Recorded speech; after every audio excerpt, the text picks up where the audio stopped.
大家好，接下来我们继续进行用 Azure AD Connect 同步地端 AD 与 Azure AD。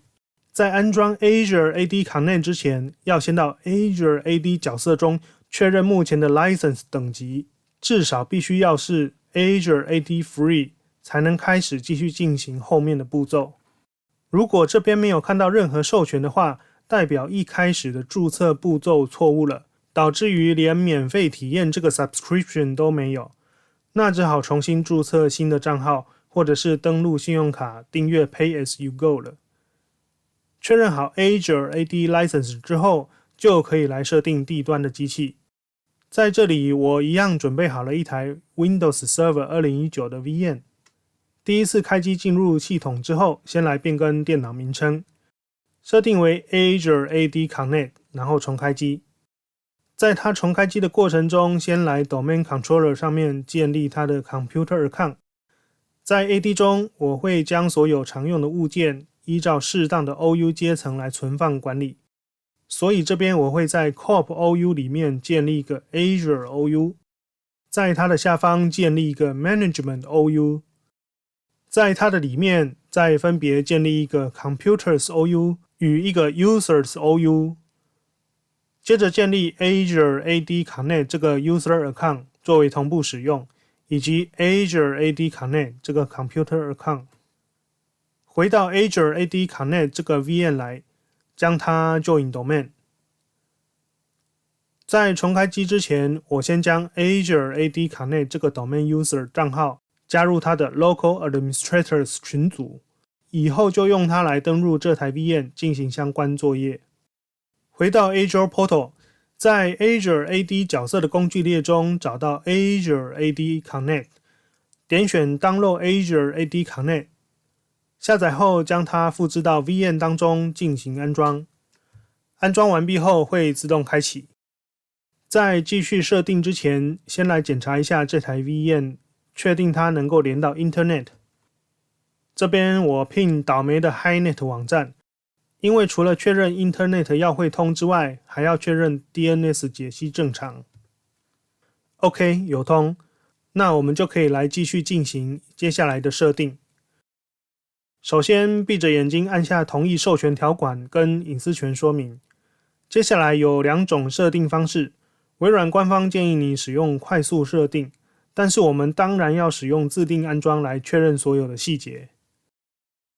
第一个选项你可以指定安装路径，但是我这边会用预设值就好。Azure AD Connect 预设会自带一个 SQL Express Local DB 来储存资料。如果你已经有一台 SQL Server 的话，这边可以设定连线资讯来使用既有的 SQL Server， 不过一般通常都是用它预设的就可以了。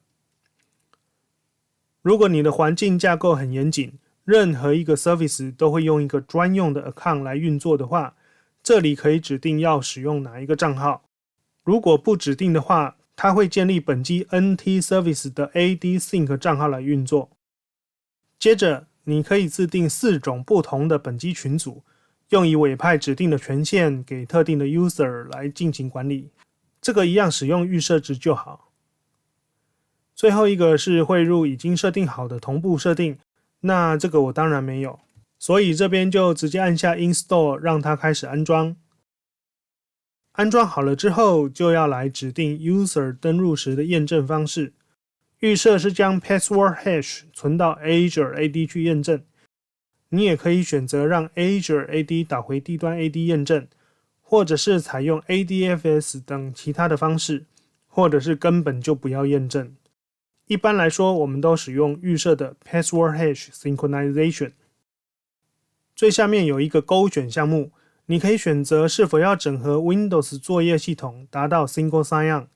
不过这并不是打一个勾就做完了这么简单，后续会有一些设定需要处理，那这个我们之后再看，这边先按 Next 继续。这边需要提供一个 Azure AD Global Administrator 的账号来给它使用。我们的 Azure Account 对于 Azure AD 来说是一个 External 的账号，所以不能使用。这边必须要是 Azure AD Tenant 里面的账号。如果你对于 Azure Account 与 Azure AD Account 的差别不太清楚的话，可以参考右上角资讯栏的连结，我在前一个影片 Azure 基础阶层架构中有介绍。所以回到 Azure Portal， 在 Azure AD 当中建立一个 User Account， 这个账号的名称建议不要跟你地端 AD 中的任何一个账号重复，否则未来会容易搞不清楚。这里我就以我的名字来建立。账号建好之后必须要登入，而且变更密码。所以你如果有惯用密码的话，这里就可以先输入惯用密码以外的其他密码。等账号建立好之后，第一次登入再把它改成你的惯用密码。Role 就选择 Global Administrator，Usage Location 选择台湾。账号建好之后很可能不会立刻显示出来，即使你按 Refresh 也没用，要把 Azure AD 角色的页面关掉再重开才会出现。这边我们把它的 User Principal Name 记下来，接着就用这个账号来登入，并且变更密码。完成之后，我先切换回原本的 Azure Account， 再回到 Azure AD Connect 的设定画面当中，输入刚刚建立的账号。账号本身是没有区分大小写的，这边我只是为了画面显示比较清楚的关系，所以才将部分字母打成大写。敲入密码之后按 Next。 接下来我们要连接 AD Domain。一个 Azure AD Connect 可以将一个或多个 domain 的资料同步上 Azure AD， 但是一个 Azure AD 只能接受一个 Azure AD Connect。 为了同步，我们要输入一个 AD Domain 的 User 账号来运作。这个账号可以让 Azure AD Connect 来帮你建立，也可以使用一个既有的账号。如果是让 Azure AD Connect 来帮你建立的话，下面要输入具有 Enterprise Admin 权限的账号密码，它会帮你建立一个 MSOL 底线开头的账号，并且设定好相关权限。这是最简单的一种方式，但我喜欢自定一个同步账号，所以这边我选择使用既有的账号，并且输入刚刚建立的 Azure AD Connect User Account， 按下 Next。 为了要达到 Single Sign-On，必须要在 Azure 上面设定目前 AD Domain 的 UPN Suffix， 并且通过验证，让 Azure 确认你是这个 Domain Name 的拥有者才行。回到 Azure Portal 的 Azure AD 角色中，选择 Custom Domain Names， 按下 Add Custom Domain， 输入 AD Domain 的 Domain Name。 这里会提供两种验证方式，都是在你的 DNS Server 中加入特定 Record。一种是加 TXT Record， 一种是加 MX Record。 那我这里会选择使用 TXT Record 的方式来验证。这里因为每个人的环境不一样，所以设定的方式因人而异。身为一个 IT， 设定 DNS Record 应该是很基本的事情，请根据你自己的情况来处理就可以了。在 DNS Record 设定好并且确认生效之后，就可以回到刚刚的页面，按下 Verify 来验证，那就成功的完成验证了。你也可以在安装设定 Azure AD Connect 之前，先依照前面的步骤验证好你的 Domain Name， 这样整个设定流程会比较顺。回到 Azure AD Connect， 按 Previous 回上一页，再按 Next，这次就直接显示为验证通过了。按下 Next， 这边可以让你选择要同步哪些 OU 中的物件到 Azure AD 上。如果你是用预设的同步所有项目，那连一些系统预设的账号全部都会上去，这样是比较不好的。所以我只会勾选需要同步的 OU。接下来的设定如果是 Single Domain， 那选择预设值就好。如果你有用 Multi-Domain 的话，建议先详细阅读一下微软的说明文件，再继续做下去。我这里就直接按 Next。 下一个画面问你同步的物件是否要做一些筛选。如果你是要做 PyRun 的话，可能只需要先同步一个只有少量成员的群组上去做测试就好了。这样可以减少同步的时间以及 Azure AD 上物件的数量，让 PyRun 环境单纯容易使用。这里建议使用预设的 Synchronize All User and Devices，因为这个项目在未来并不能修改，除非你将 Azure AD Connect 移除重装。所以这里我直接按下 Next。接下来是一些选用功能，这些选用功能的目的是提供更多附加的功能与回血机制，但这些都需要更高的 Azure AD License 才能做得到。比如以密码回血的机制来说，就必须要是 P1 以上的授权才能使用。所以这边我直接按 Next 继续。为了启用 Single Sign-On 的功能，必须提供一个 Domain Administrator 的账号。Azure AD Connect 会用这个账号进行必要的设定，这个设定只需要第一次安装的时候做就可以了。有关 Single Sign-On 还有一些注意事项，在说明文件中有详细记载如何设定 GPO 来派送一些设定给 User。那因为设定步骤比较繁琐，这边就快转带过，请依照说明文件的指示操作就可以了。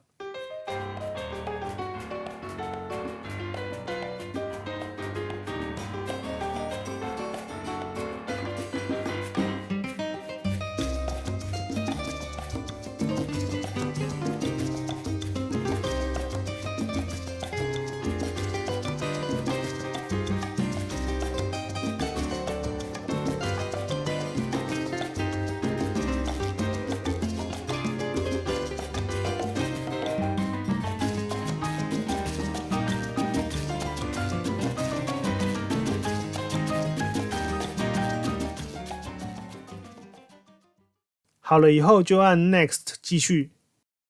当出现警告提示的时候，一定要仔细看，并将问题排除后再继续下一步。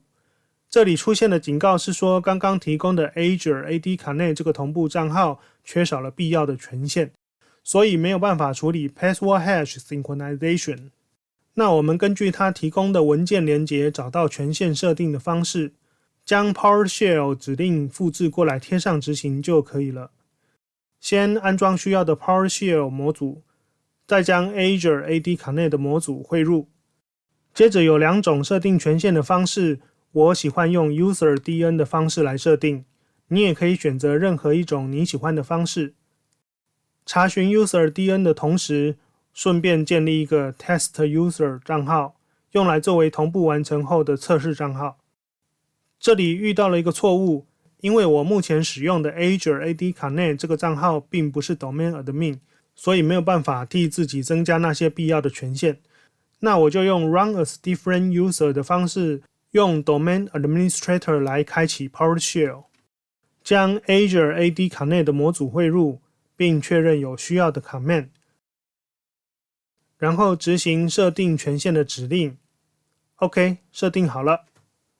回到程式设定，按 Previous 回到上一页，再按 Next， 这次就没有出现警告了。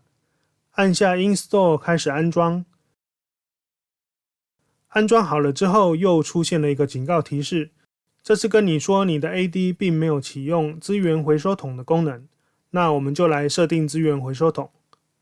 在微软的说明文件中有设定方法，我们只要将语法复制下来，稍微修改一下就可以了。设定完毕之后，要检查确认，开启 ADSI 的 MMC 主控台，连到 Configuration， 找到资源回收桶应该在的地方，确认它存在，这样就可以了。回到 Azure AD Connect 这边，我们可以用系统管理员身份开启 Synchronization Service 来查看同步作业的情况。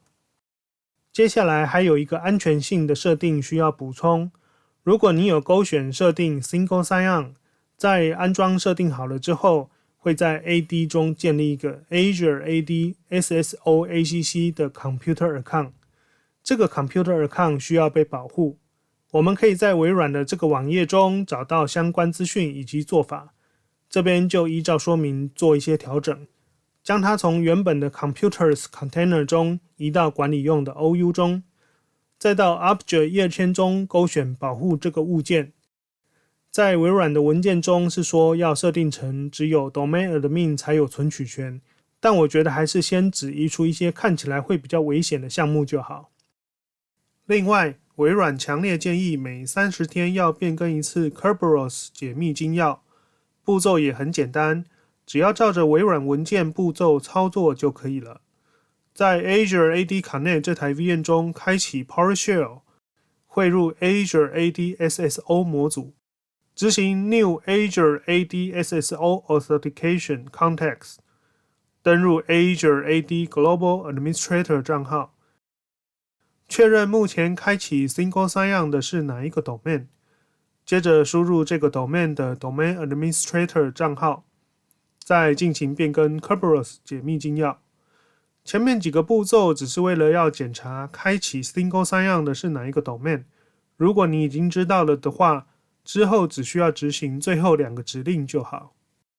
回到 Azure Portal， 开启 Azure AD 角色，点选 Users， 可以看到从地端 AD 同步上来的 User Account 了。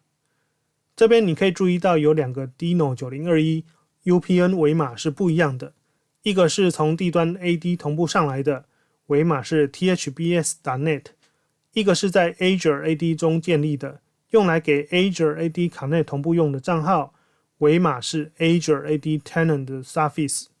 对 Azure AD 来说，这是2个完全不同的账号，所以在 Azure AD 中建立账号的时候，建议一定要先检查有没有重复，避免像这样造成容易混淆的情况。那我们就用 testuser@thbs.net 这个地端同步上来的账号测试登入。OK， 顺利登入进来了。那这个影片就到这边，下个影片就要来建立 Virtual Network 以及 Site-to-Site VPN。